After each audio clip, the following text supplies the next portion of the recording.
Makasih. Ibu-ibu, terutama yang janda, kalau ditelepon suaminya orang, jangan suaramu mendayu-dayu seperti tadi. Ini tadi bukan kencang, ini namanya syahdu.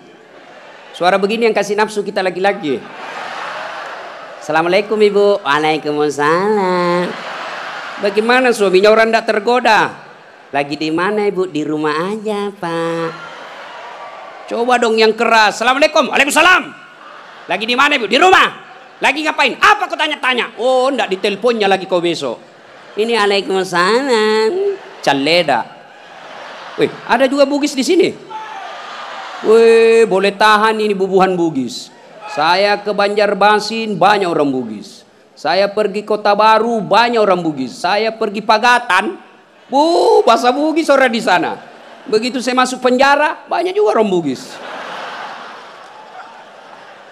Simpan dulu HP-mu bos. Dengar ceramah dulu. Woi, ibu, simpan dulu, simpan. Ibu yang pegang HP selama saya ceramah, saya doakan suaminya kawin lagi. Saya di Makassar bu, ada ibu-ibu, saya lagi ceramah, dia membelakang. Dalam hati saya, barusannya ada orang saya ceramah, dia belakangi saya. Ternyata dia ambil HP-nya, selfie. Dia belakangi, baru dia tulis di WhatsApp-nya, latar belakang Dasat Latif. Woi, saya dijadikan background. Selesai ceramah dia kejar lagi saya. Ini yang kasih repot kita Bib sekarang. Kejar, Ustaz, boleh selfie. Terpasalah dilayani. Kalau enggak dia bilang kita sombong sampai mati. Sudah selfie dia bilang ulang Ustaz, kabur. Ulang lagi Ustaz, kabur Ustaz. Bukan HP kabur, mukamu yang kabur. Jadi bapak-bapak nanti kalau minta maaf sama istri, itu syaratnya. Jabat tangan, senyum, pandang matanya, sebut dosa. Jadi kalau suami minta maaf ibu, suruh sebut judulnya. Apa judulnya pak? Tiba-tiba minta maaf. Enggak enak, nanti kau ngamuk lagi. Bilang apa? Ustaz Dasat bilang harus sebut. Apa? Mohon maaf ibu. Dulu waktu saya tugas di Banjarmasin, saya hilaf. Ada perempuan mirip betul sama Pian. Maafkan saya selingkuh ibu.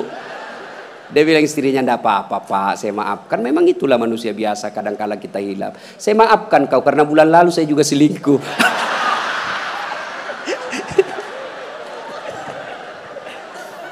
Ibu-ibu, ini sebenarnya bapak-bapak banyak selingkuh gara-gara ibu-ibu juga. Bagaimana suamimu tidak selingkuh kalau kau marah-marah aja terus di rumah? Dia kira enak jadi suami nih ibu-ibu ini.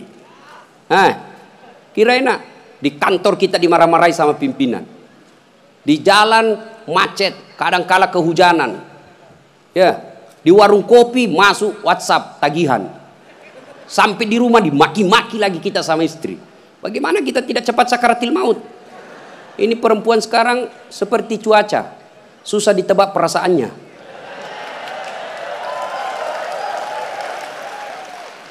Dia kira enak laki-laki. Ibu, dengar ibu. Hui, ibu, bu, ada 4 perempuan yang menjadi penghuni api neraka. Dengar ini. Terancam ibu-ibu. 1, kata Nabi, mereka yang selalu bicara kasar sama suaminya. Apa kau anak muda, ada istrimu? Boleh marah sama suami bu, boleh. Marah manusiawi, tapi jangan memaki. Ini kalau marah, la haula wala quwwata illa billah, keluar semua kebun binatang di mulutnya. Bagaimana kita betah di rumah kalau ngomel aja kerjanya? Jadi, bu, coba dengar itu laki-laki, coba lihat itu laki-laki. Kami pikir ibu bagaimana supaya ibu bisa pakai AC di kamar. Pak, kami pikir bagaimana supaya ibu bisa pakai emas pulang kampung dihargai sama keluarga. Kami pikir bagaimana supaya kalian bisa dibelikan mobil supaya tidak hitam kulitmu. Itu dipikir sama suamimu. Makanya jangan suka marah-marah. Takbir. Ada di sini takut sama istrinya? Ada. Berhenti kau jadi laki-laki. Ngamuk Ustaz. Kalau dia ngamuk enggak apa-apa. Dia pecahkan piring 1, pecahkan 1 lusin. Dia pecahkan semua. Kenapa? Piring, gelas boleh dibeli. Harga diri sebagai suami tidak boleh diinjak-injak istri. Takbir. Ah, itulah yang takut sama istrinya. Oi bu, oi. Satu, perempuan yang menjadi penghuni api neraka yang suka bicara kasar. Boleh marah, tapi jangan memaki. Marah silahkan, manusiawi. Tapi jangan memaki-maki. Goblok memang kau jadi laki-laki. Sudah goblok, hitam, gendut. Wah, ini penghuni neraka ini. Enak juga kalau kita pulang kampung, pulang rumah, capek kita tadi jual ikan. Sampai di rumah disambut sama suami dengan senyuman. Bila kamu di sisiku, hati rasa syahdu. Tenang perasaan. Langsung dia bilang, bu kalau ada duit saya belikan kau emas.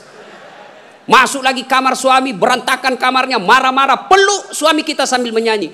Insaplah wahai manusia, bila dirimu bernoda. Itu kan lagu-lagu ibu-ibu dulu, lagu-lagu nasihat, iya toh? Mungkin Tuhan mulai bosan melihat tingkah kita yang selalu salah dan bangga dengan dosa-dosa, atau alam mulai enggan bersahabat dengan kita. Coba kita bertanya pada rumput. Itu. Jadi kalau suaminya susah rezekinya, singgung dengan itu lagu. Mungkin kau banyak dosa. Itu lagunya ibu-ibu dulu. Sekarang lagunya ibu-ibu apa? Yo, yo ayo, yo ayo, yo ay, beleng-beleng. Senamlah dia di depan kantor bupati. Ibu-ibu di depan, bajunya sempit, roknya sempit. Bapak-bapak di belakang. Ibu-ibu di depan lah jadi pelatih. 1, 2, bapak-bapak di belakang. 3. Bagaimana enggak beleng-beleng semua ini? Putar ke kiri. Apa lagu-lagu begitu? Coba kalau salawat kayak tadi, nyaman perasaan. Ya, woi, ibu. Nah, 1, boleh marah, jangan memaki. 2, perempuan menjadi penghuni api neraka. Mereka yang membebani suaminya melebihi kemampuan suami. Suaminya gajinya cuma 4 juta, tapi gaya hidupnya 7 juta. Kayaknya banyak penderita di sini ya. Hei, ibu-ibu, kenapa kita miskin? Karena kehidupan, gaya hidup kita melebihi rezeki. Allah kasih rezeki 5 juta 1 bulan, tapi gaya hidupnya 8 juta. Akhirnya apa? Ngambil kredit, tidak bisa tenang. Coba kalau gaji kita 5 juta, gaya hidup kita 3 juta, insya Allah tenang perasaan. Kita miskin karena melebihi kemampuan kita. Maka suami kalau rezekinya 3 juta, jangan kau bebani. Ini kan tidak dibebani suaminya. Datanglah itu tukang kredit mobil. Bu, kalau ada mobil bu, tenang ibu. Ibu sudah tidak kehujanan. Pulang kampung nanti, ibu enak lagi. Satu keluarga, nggak perlu lagi naik PT-PT. Enak kan? Ini namanya penjual mobil, semua enak dia cerita. Dia tidak cerita bagaimana kalau kempes banyak. Bagaimana kalau mogok mobilnya? Tidak ada cerita itu. Akhirnya apa? Usullah kepada suaminya, bang, masukin aja deh sertifikat rumah supaya kita bisa mobil. Akhirnya apa? Bulan pertama masih bisa dibayar cicilannya. Bulan kedua tidak bisa. Bulan ketiga, 4 tidak bisa. Akhirnya apa? Diambil mobilnya. Sudah diambil mobilnya, diambil pula sertifikat rumahnya digadai. Mengamulah gara-gara kau yang tidak bersyukur ini. Maka jangan melebihi kemampuan suami. Ibu-ibu punya siku? Punya? Woi, punya siku? Coba gigit sikunya, Bu. Coba. Kalau ada yang bisa gigit sikunya, saya kasih hadiah. Coba, mana bisa? Itulah orang yang memaksakan suaminya melebihi kemampuannya. Dan yang ketiga, kata Nabi, orang yang akan menjadi perempuan penghuni neraka, mereka yang mempertontonkan auratnya di depan lelaki. Bu, terutama ini akhwat cewek-cewek nih. Mari kita kerjasama. Kami laki-laki jaga mata, tolong kalian perempuan jaga akhlak. Biar kami setengah mati jaga mata, kalian gentayangan di jalan, habis amal kami, bos. Pastilah dilihat. Barang bagus. Dia bilang, dilihat. Haram tidak dilihat. Barang bagus, maka solat-solat kok bos. Ya. Yang keempat, orang yang akan menjadi perempuan penghuni api neraka, mereka yang tidak mendirikan solat. Inilah perempuan memang paling banyak tidak mendirikan solat. Kapan? Selesai haid. Haid 5 hari tambah bonus 2. Dia bilang suaminya, kenapa belum sholat sayang? Biasanya cuma 5 hari. Orang belum bersih, masih ada sedikit-sedikit. Dia bilang suaminya, bohong. Apa bohong? Saya kasih lihat kau. Apa mau dikasih lihat?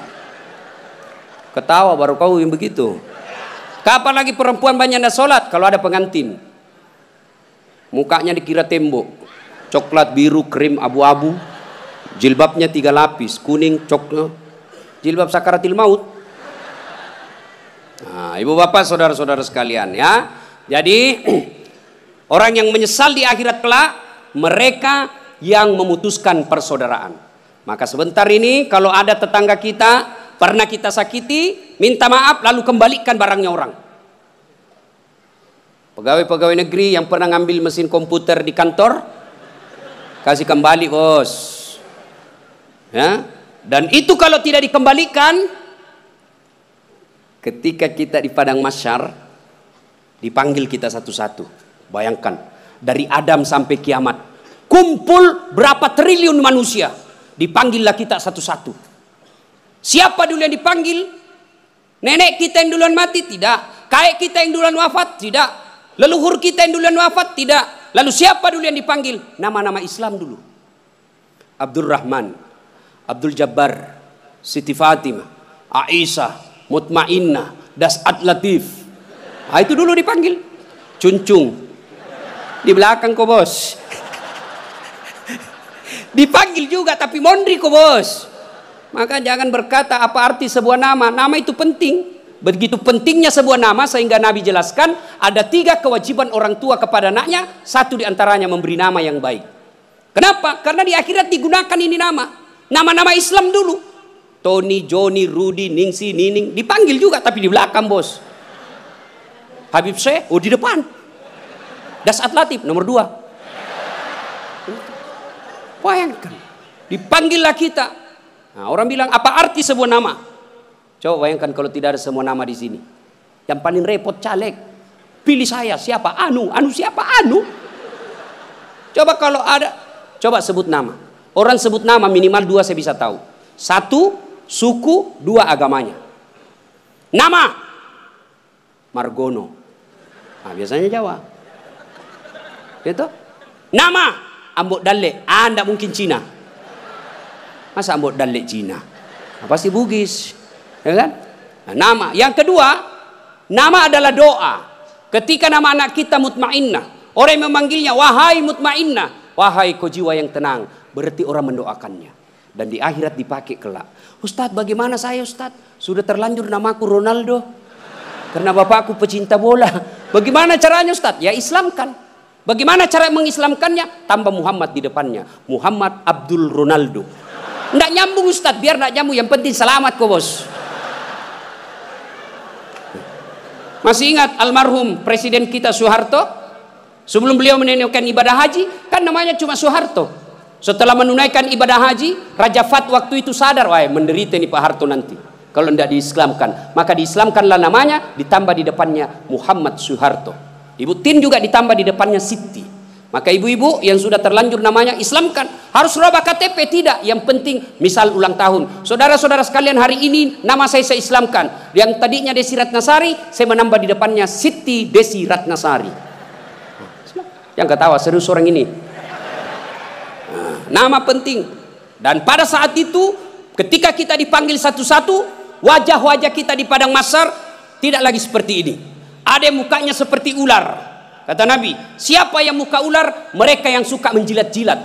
Ini di kantor bupati banyak begini. Ya Pak, siapa. Ada juga orang itu pegawai kayak ndak punya lagi harga diri di depan bupatinya. Ya Pak, terserah Bapak. Wah. Cemen lu men. Ya. Yang kedua kata Nabi, ada juga nanti yang mukanya seperti anjing. Siapa muka anjing ya Rasulullah? Beliau menjawab, mereka yang disogok dan menyogok. Nah, Nah, ini termasuk anggota DPR nanti yang terpilih karena nyogok. Ada begitu di sini? Ada? Nah, kau salah, kenapa kau pilih? Tapi kau larang, tapi kau bilang wane piro. Nah. Lalu kata Nabi, ada juga nanti yang mukanya seperti tikus. Ya Rasulullah, siapa muka tikus? Mereka yang suka mengambil barangnya orang. Nah, ini yang ini di sini ya, yang suka korupsi dan disuruh pikul itu hasil korupsinya. Saya kalau lihat itu orang korupsi 3 miliar, 10 miliar, setengah mati dia pikul nanti itu. Dia bilang mahasiswaku 10 miliar uang dolar Singapura Ustaz itu dikantongi ji. Saya bilang jangan kau bayangkan uang Singapura, uang koin apa? Uang koin 10 miliar pikul kau itu. Ada juga kata Nabi yang nanti mukanya seperti kuda. Siapa muka kuda ya Rasulullah? Nabi menjelaskan mereka yang suka mendahului imam ketika sholat berjamaah. Nah, ini anak muda ini yang banyak. Imam belum turun dia sudah turun. Imam belum naik dia sudah naik. Ditanya kenapa kok cepat sekali? Dia bilang ini orang tua Ustaz. Sudah lowbat, saya masih full charge. Tidak boleh begitu bos. Ini juga imam kadangkala harus perhatikan. Ada juga kadangkala imam membalik-balik sunnah Rasul. Nabi jelaskan kalau kau jadi imam ringkaskan bacaan solatmu. Ini baru jadi imam mau takbir aja sudah lama. Gaji itu wakak mani bawan selesai. Ada juga yang begitu. Kata Nabi ringkaskan bacaan solatmu. Ringkas. Yang kedua kata Nabi, bacalah yang umumnya orang hafal. Tujuannya apa? Satu, orang bisa husuk mengikuti kalau yang dia baca hafal. Coba kalau imamnya membaca kul huwallahu ahad, anak-anak juga ikut di belakang kul huwallahu ahad, karena dia hafal. Begitu imam membaca surah Al-Baqarah ayat 10 sampai 115, la haula wala quwwata illa billah. Dia husuk dengan bacaannya, kita husuk dengan hayalan. Kita mau ikut, tidak dihafal, mau ruku, belum selesai, terpaksa kita baca semua itu di dinding. Keadaan keuangan masjid, pengeluaran, saldo, waduh. Sudah dibaca satu tripleks, belum selesai bacanya imam, dibaca lagi kalender Persatuan Guru Republik Indonesia cabang Kabupaten Tanah Bumbu. Selesai lagi, belum selesai imam, dibaca lagi bajunya orang caleg DPR RI nomor urut 7 dari Partai Nasdem. Dibaca semua Pak. Siapa yang salah? Siapa salah? Imam. Makanya kata Nabi, baca yang umumnya orang hafal dan ringkaskan. Ada orang jadi imam, dites lah anak penghafal, kau jadi imam nak, mau didengar bacaanmu, jadi imam lah, hanya dia yang hafal. Begitu lagi sholat tiba-tiba ada cicak jatuh, kena telinganya, stres hilang hafalannya. Apa sambungannya ini? Dia lupa betul, hening satu masjid. Tiba-tiba imam berkata, tolong bantu di belakang. Dia bilang di belakang, saya juga tidak tahu.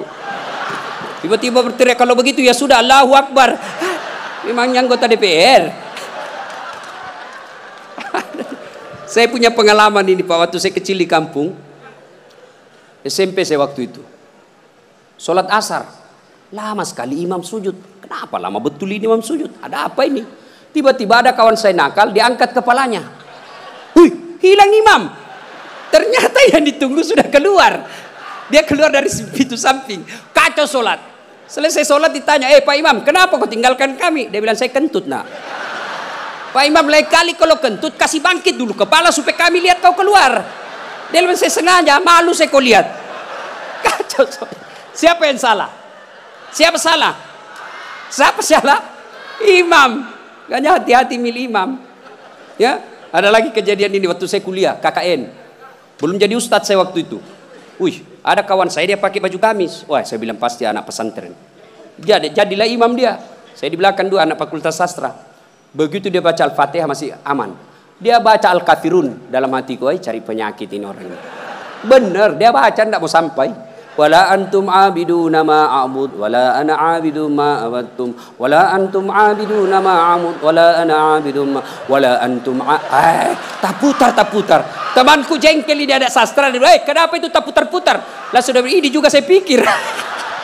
Kacau sholat. Makanya kalau imam salah, kacau jamaah kita. Makanya hati-hati milih imam. Kata Nabi, Milih imam itu tidak boleh sembarang. Jamaah makmum boleh, mulai dari orang waras sampai orang gila boleh jadi makmum. Mulai dari orang belum balik sampai dewasa boleh jadi makmum. Tapi imam tidak boleh. Kenapa? Salah imam, salah kalian jamaah. 2020 Tanah Bumbu akan milih imam, bupati. Salah milih imam, salah kalian, menderita kalian di kabupaten ini. Maka hati-hati milih imam. Pun kita jadi makmum juga tidak boleh sembarang, harus ada etikanya. Jadi makmum kata Nabi, kalau kau ke masjid sikat gigi dulu, terutama kalau subuh. Bayangkan kalau kita tidak sholat, tidak sikat gigi, tidur semalaman, orang di samping kita balik kanan, kita balik kiri menguap. Sampai meninggal dia ingatnya itu, busuk mulutnya itu. Sunnah sikat gigi. Apalagi kalau kau jadi makmum, jangan kau merasa kaulah yang paling soleh dalam masjid itu. Ada juga orang takbir itu kayak mau dia gigit kita punya telinga. Cool man. Baca Al-Fatihah kayak dia ada di telinga sampingnya. Abdul Malik. Pada cengi capuk. Hanya ganggu ki. Ada lagi apa? Itu kaki. Kaki juga itu kadang-kala mengganggu. Kita kasih pindah, dia kasih pindah lagi kakinya. Kasih pindah, dia kasih pindah lagi. Saya jengkel, saya injak. Selesai salat, Ustaz, kenapa kau ganggu saya? Makanya adik-adik, kalau mau saya tanya, kenapa kau kasih pindah-pindah kakimu? Kau ganggu saya? Dia bilang supaya rapat saf. Bos, sini. Kalau mau rapat safmu bukan jari-jari kaki yang kau tempel. Tapi apa? Bahumu atau siku. Kalau siku rapat, pasti saf rapat. Tidak ada orang sholat begini. Tapi kalau kakimu rapat, safmu longgar. Ya. Ada lagi selesai sholat yang paling menjengkelkan itu. Selesai sholat dia ambil saf paling depan, belakangnya imam. Begitu assalamualaikum, assalamualaikum, langsung lompat. Mau lihat, tidak jabat tangan, tidak langkai orang, itu kurang adab kalian. Kalau kalian tidak mau doa bersama, tidak mau jabat tangan selesai sholat, ya sudah di belakang kau duduk. Supaya kau tidak ganggu orang. Ingat adik-adik sekalian ini yang baru belajar agama. Puncak dari semua ilmu adab. Rasulullah ditanya, ya Rasulullah, untuk apa Rasul diutus ke muka bumi? Mencerdaskan kehidupan bangsa? Bukan. Mengangkat harkat dan martabat? Bukan. Apa? Liutammima makarimal akhlak. Memperbaiki akhlak manusia. Ini kita berbeda mazhab, saling mengkafirkan, saling menghina. Zaman sekarang aja ini kita ribut-ribut sesama muslim. Dulu tahun 90-an kita kalau sholat subuh Allahu Akbar, di samping kita tidak kunut, dalam hati saja oh Muhammadiyah. Selesai. Allahu Akbar, tidak kunut, Muhammadiyah berarti ini. Itu aja dia. Sekarang saya pun dimaki-maki di Facebook. Apa kau Ustaz bicara-bicara sunnah, baru kau tidak pelihara sunnah? Kenapa kau tuduh saya tidak pelihara sunnah? Buktinya kau tidak pelihara jenggot. Ya mau diapa kalau tidak mau tumbuh? Saya sudah kasih minyak, Bib, tidak tumbuh-tumbuh. Malah marah istri saya. Ini Ustaz kasih kotor-kotor bantal. Kasih minyak nih Bu. Ya. Nah saudara-saudara sekalian, ini golongan. Maka sebelum wafat minta maaflah orang-orang yang pernah kita sakiti. Kalau ada berkaitan dengan barang, kembalikan. Ibu-ibu yang pernah ngambil sendoknya orang ketika pengantin, kasih kembali. Karena ada juga itu ibu-ibu Columbus. Tahu Columbus? Kelompok ibu-ibu pembungkus. Kalau ada pengantin dia bungkus semua Yang ketiga, penyesalan kata Nabi, yaitu mereka yang tidak menjawab azan salat ketika azan berkumandang.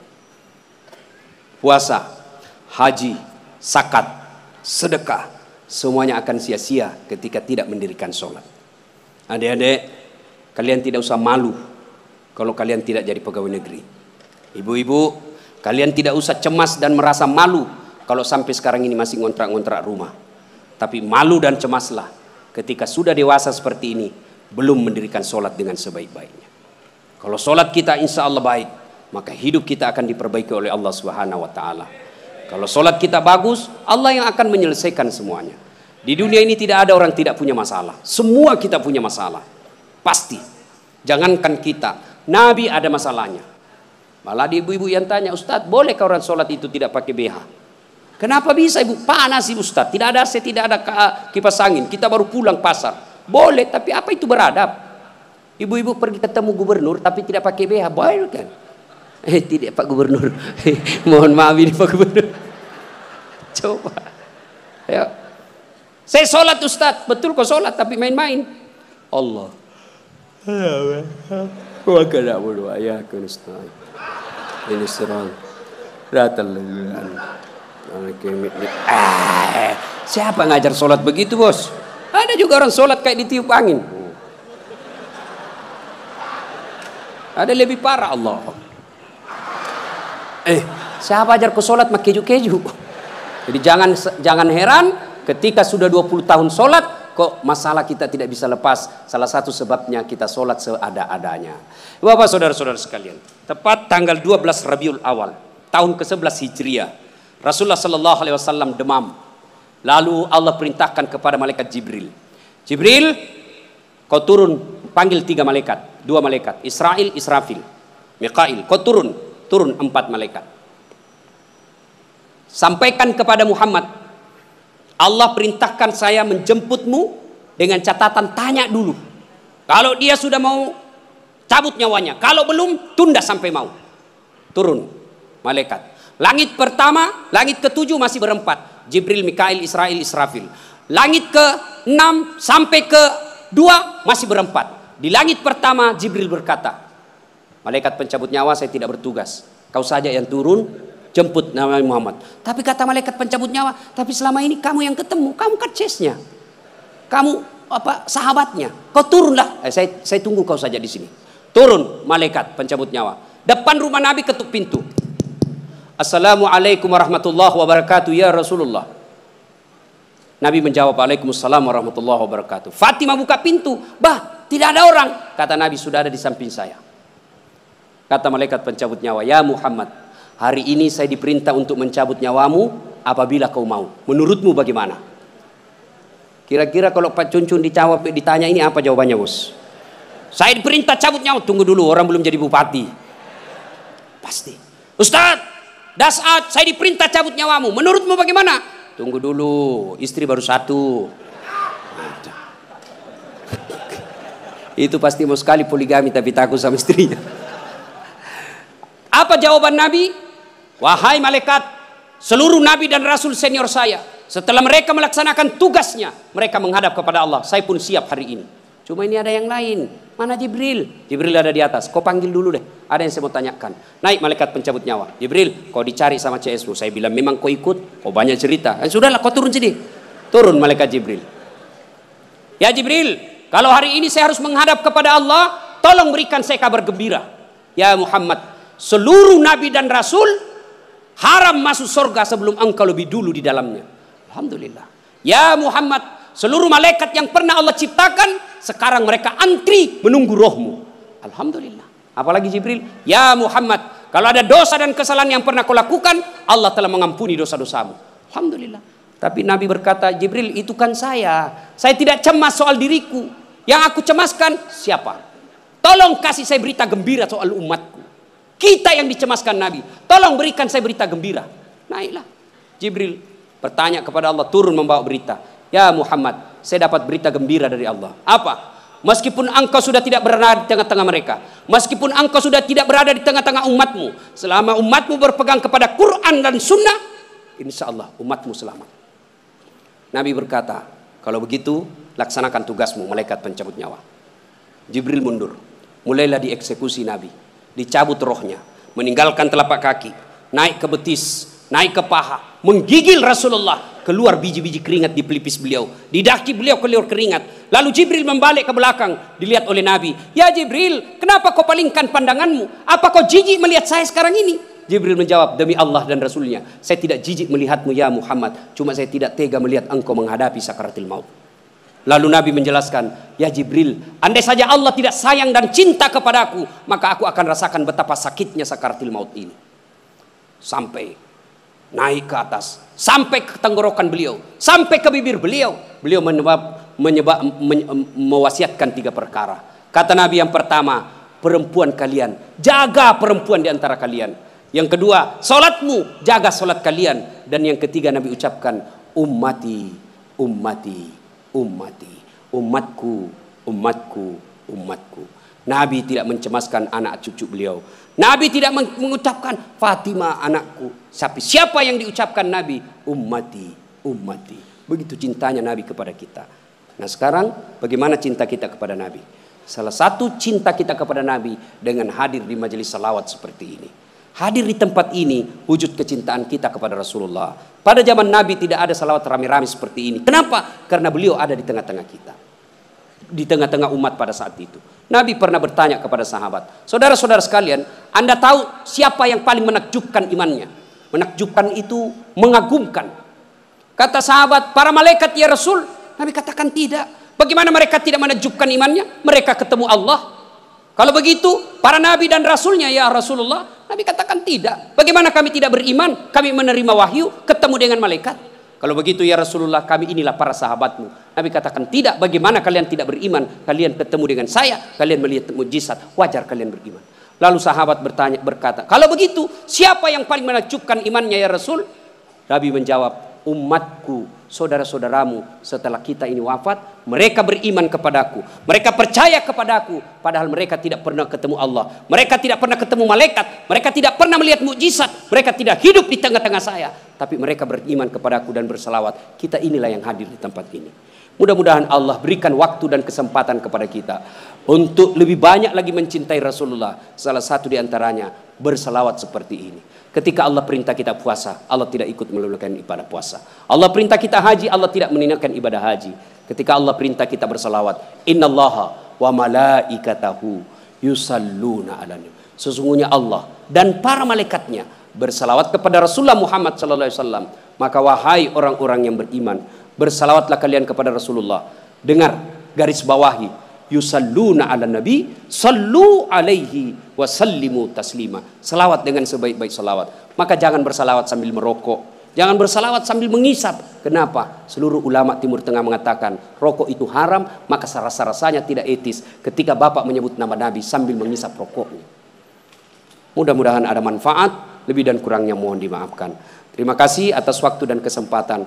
Kemuliaan yang sangat besar saya bisa hadir di tempat ini bersama Habib Syekh dan keluarga Bapak Mardani. Mudah-mudahan diberikan rezeki yang lapang, dibahagiakan dunia sampai akhirat.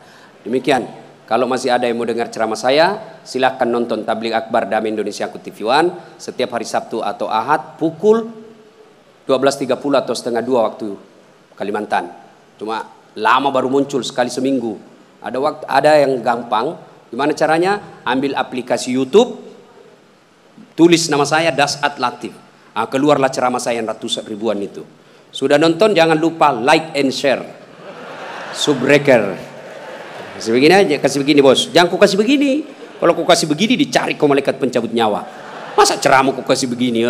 Nggak enak dilihat. Saya tidak suka. Nggak usah kau nonton. Jangan kasih begini. Nah, cuma cepat habis kuota karena 1 jam. Maka saya sediakan yang tidak menguras kuota namanya Chelsea. Ceramah singkat 1 menit saja. Gimana caranya Ustadz? Follow saya di Instagram. Dasat Latif 1212. Dasat Latif 1212. Sudah ku follow Ustadz, sudah ku tidak mau putar ceramahmu. Apa masalahnya? Masalahmu kau tidak punya kuota.